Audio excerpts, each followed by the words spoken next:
Hello, girlies, and welcome back to Girls to Girls podcast YouTube channel. See, we're a new YouTube channel, so we're all basically new, but no matter the case, I am grateful to have you today with me here at this awesome community, which if you want to be part of, we are trying to build a very active and awesome community, which women that are smart, diligent, hardworking, and boss bitches are part of. And if that sounds like you, please consider to subscribe, like this video, and let's get on with it.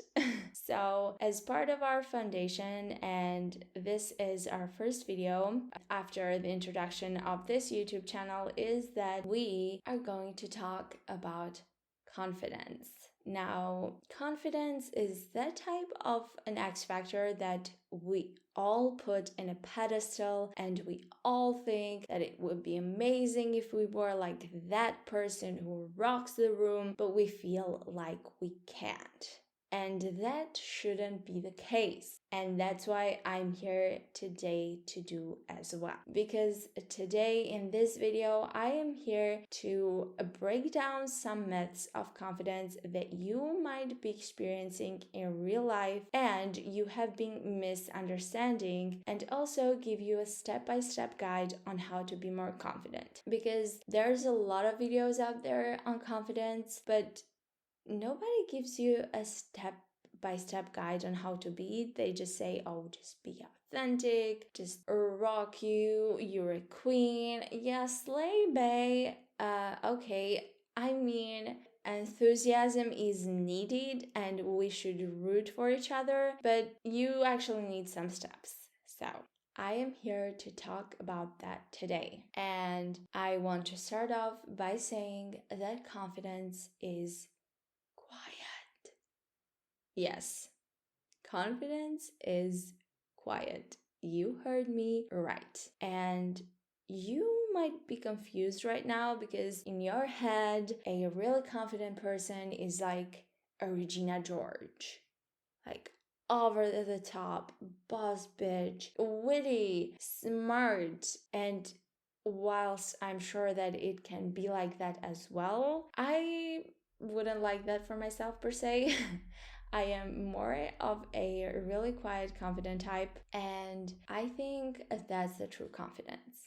Because think about it, a Regina George, if we are talking about the character itself, was a girl who really was insecure deep down and overcompensated her insecurities with over-the-top gestures and really mean behavior. So, we do not want to be a Regina George nor an IG baddie. Because, spoiler alert, even the IG baddies aren't confident. And we know that already because whilst they preach confidence and they preach body positivity, behind closed doors, they go ahead and get body enhancement surgeries, implants, Botox, fillers, and everything else that you can imagine. And later they go on and deny it, which still hammers on to the decision that they are not confident. And that is true because with all of the body enhancements that they make, they actually Photoshop their photos. Welcome to the reality of social media, which makes us feel like trash every day because we don't look the IG models, but we are not supposed to look like them. We don't live on social media 24/7, right? And with that taken out of the way, I am going to give you the first stage of what it takes to be confident. And I am still going to talk about another cliche, which is be authentic. Now, being authentic is actually a really cheesy but actually good advice. If you actually had the guide on how to be authentic, because I am sure that in today's world, you and I know better than anybody else because we're girls, and it's a shame actually how we are treated in this society, because we are always being told what we should and shouldn't do, what we should dress or shouldn't dress like, and we are actually being ripped off of that authenticity, and we don't know how to be ourselves anymore. And that's a true shame. But I am here, girls, to get your authenticity back on track with the I want you to take towards being more authentic, which is a sacrifice that you need to make in order to be more authentic, but it will be so worth it in the end. I cannot even tell you. Now, I will tell you because the first step is getting rid of your need for social approval. Now, I will start off by saying that needing and wanting to be socially approved is nothing to be ashamed of, nor something that you should totally just rip off your heart. Just let me explain. The psychology behind social approval goes back way before, when we were in our caveman days. See, our brain, our limbic brain, which is our emotional brain, still operates to our caveman years, which meant that if we didn't belong to a tribe and we were left alone outside with no shelter, aka no cave, to put our head into, we were basically dead.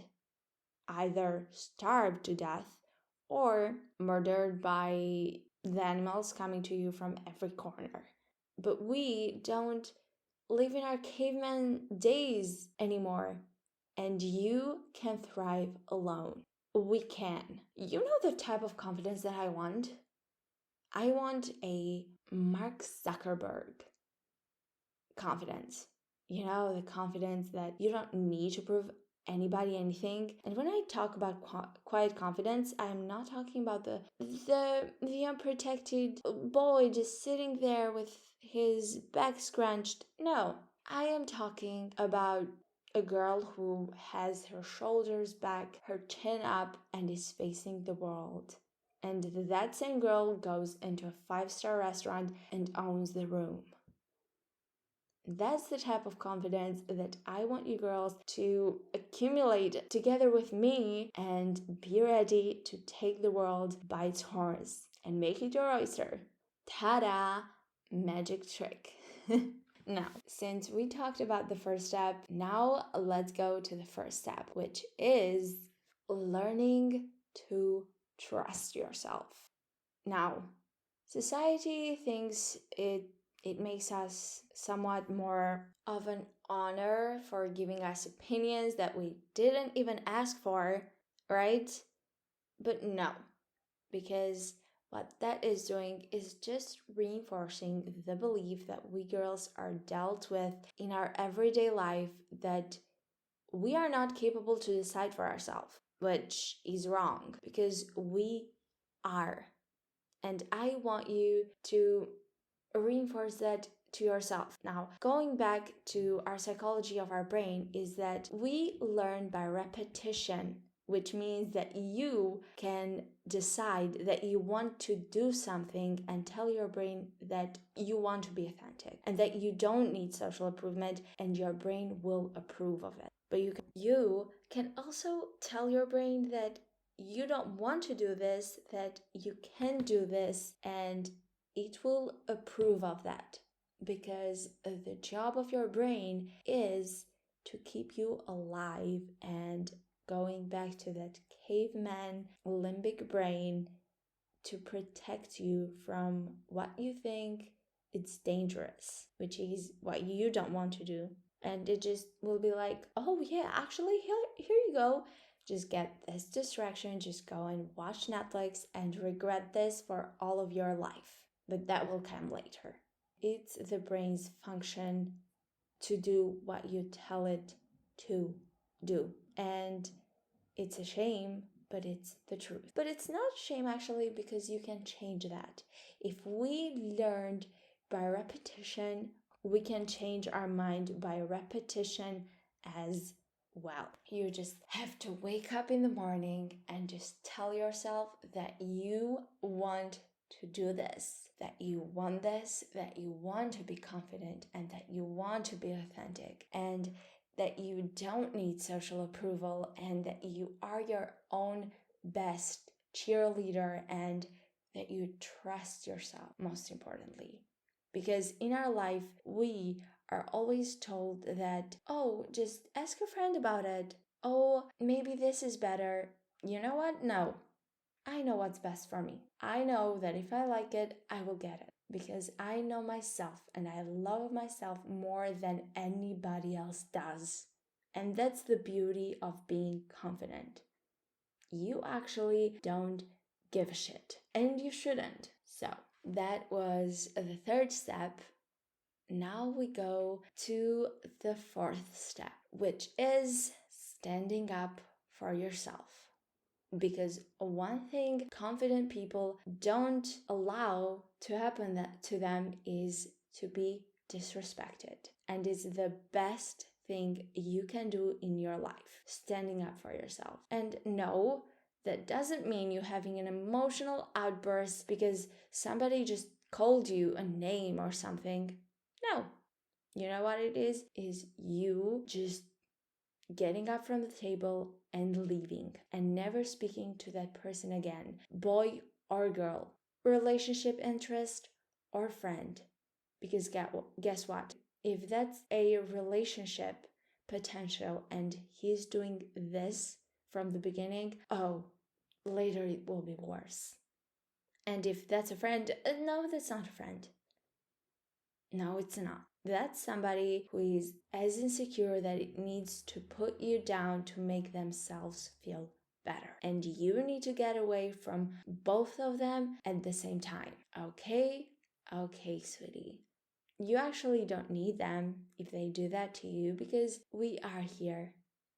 We have an awesome community for you to be part of with these awesome girls who want to see you thrive, and I am sure you want to see them thrive as well. Because if we are each other's enemies, well, what's left for the world to be to us then? Because sometimes we make it for each other hell to live in. Because we envy each other and we are jealous of each other, and those are insecure women. Insecure women hate other people succeeding. And insecure women don't want only for themselves to do better, they want for others to lose. And you are not that. Because a confident person wants to see other people win. And that's what we do here. We're not a toxic community who tells you, oh, positivity only. No.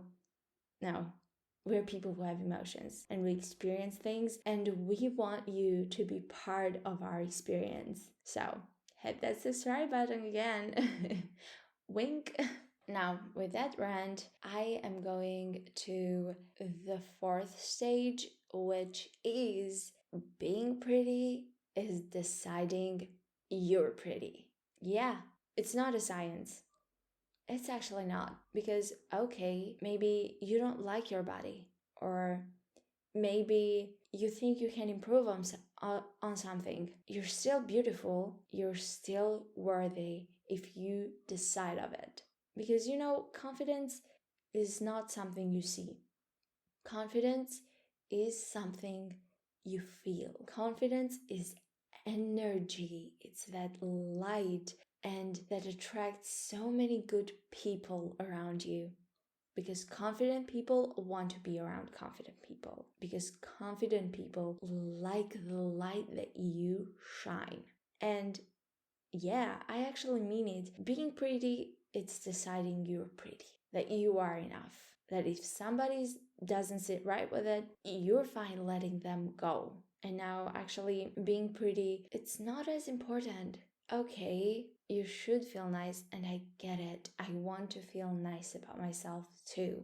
But being pretty is not that hard. It's being the best version of yourself, whether that's physically, emotionally, spiritually, and anything in between. And that means that you do have to get some hobbies. That means that you do have to take care of yourself physically, And most importantly, mentally. You should wake up in the morning and being delighted to have another day added into your life and be grateful for it and say that you are gonna rock that day, that you are confident, that you don't need others' approval, that you trust yourself. And another thing is that part of trusting yourself is that you embrace your shadow self. If you're a nerd, own it. And own it doesn't mean you should go ahead and tell everybody, oh, I actually am a nerd. No. But if it comes up to it, you can accept it without shame. And if somebody makes those offensive jokes that everybody laughs at, but you don't feel like laughing at, don't laugh. Don't. And that's part of standing up for yourself. Maybe you don't have to say anything. They will say, like, oh, you got hurt? And you're like, not hurt. I just don't like it. And next day, you know what to do. You may talk to that friend again, but keep it at arm's length, because believe me, those people will betray you. They don't want to see your win, because those aren't people who accept people as they are. And confident people want to be accepted as they are. That's the only social approval that you should seek for. Seeking for a tribe who accepts you as you are. Because you are beautiful and you are worthy. Especially if you're doing these steps, you will have such a lighthearted energy that people will be attracted to and will love you for. Because what's there not to love? You respect yourself. You stand up for yourself. You're not afraid of being alone. And you are a leader. You are a social butterfly. And maybe you're not now, but you're improving. That still counts to the T. Okay? And remember, you are pretty. You are worthy. You should trust yourself. And if you are looking for a social tribe, know that we are here. We are Girls to Girls podcast and we love each other. We aren't jealous of each other because we are all working in ourselves and not comparing ourselves to anybody. Because remember, comparison is the killer of happiness, and such crime will cost you very heavily in the end. So do the work now. Accept yourself. You are human. You have good sides and your shadow sides, which you haven't worked on, but you are trying to. And you should. And we are going to together, because I am coming up with so many videos that will help you in so many levels. And we are going to go through it together. Nobody's going to be left alone. See, I love you girls, and I am so proud of you for listening to this, because I know that you are becoming a better girl. And as I said, take world by the horns and make it your oyster. That's it from me, and I hope you have a good one. See you in my next video. Bye!